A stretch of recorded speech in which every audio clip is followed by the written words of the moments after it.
दिल्ली में grand expo construction technology के conference में, जहां पर पीएम मोदी खिताब कर रहे हैं। इसी नेटवर्क के जरिए एजुकेशनल इंस्टीट्यूट्स को भी मौका दिया जाएगा।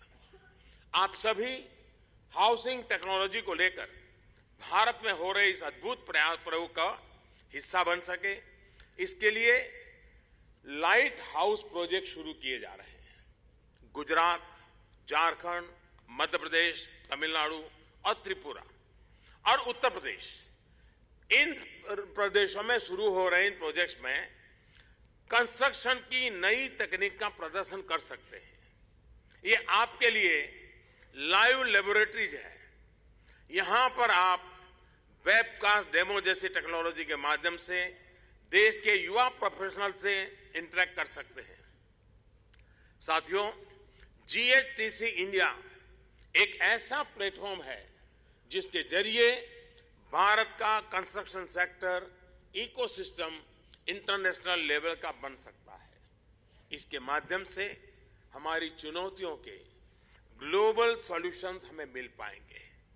आपके उत्साह को देखते हुए मैं कह सकता हूं कि कंस्ट्रक्शन क्रांति की शुरुआत है और हम अपने शहरों के कंस्ट्रक्शन सेक्टर को ग्लोबल स्टैंडर्ड के हिसाब से बनाने की दिशा में आगे बढ़ने वाले हैं। साथियों, इस कॉन्फ्रेंस से भारत को तो लाभ होगा ही, साथ में दुनिया भर के builder, architect, planners, global civil engineering firms को भी इससे फायदा होने वाला है। हम एक दूसरे से बहुत कुछ सीखने वाले हैं। साथियों, न्यू इंडिया के नए बिजनेस एनवायरनमेंट में आपके सेक्टर के लिए बहुत संभावनाएं हैं। देश में न्यू मिडिल क्लास का तेजी से प्रसार हो रहा है। भारत दुनिया के उन चुनिंदा देशों में है जहां घरों की डिमांड सबसे तेजी से बढ़ रही है।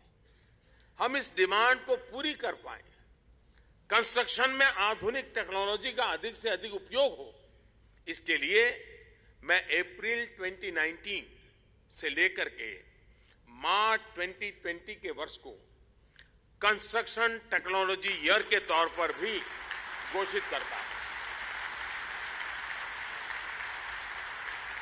साथियों, आज यहां पर मुझे एक एटलास का लोकार्पण करने का भी अवसर मिला। परिस्थितियां कैसे बदलती है, आपको आश्चर्य होगा। हमारे देश में डिजास्टर रिलेटेड विषय सबसे पहले एग्रीकल्चर डिपार्टमेंट में हुआ करते थे और सालों तक वो कृषि विभाग का हिस्सा था, क्योंकि हमारे यहाँ डिजास्टर का मतलब बाढ़ और सूखा, यहां तक सीमित सोच थी और इसलिए एग्रीकल्चर सेक्टर के लोग इसको हैंडल करें। गुजरात में 2001 में भूकंप आने के बाद ध्यान में आया कि ये एक बहुत बड़ी चैलेंज है और उसके बाद उस महत्वपूर्ण इकाई को वहां से निकाल करके होम मिनिस्ट्री को दी गई, जो कि स्टेट का कोऑर्डिनेशन करती है। यानी एक बहुत बड़ा पैराडाइम शिफ्ट था, ये अटल जी की सरकार के समय किया गया। उसके बाद गुजरात में 2001 में भूकंप आया था तो पता था कि इन चीजों को हम घटना होने के बाद कुछ करेंगे, उसके पहले हमें देश को अब इसके लिए तैयार करना होगा।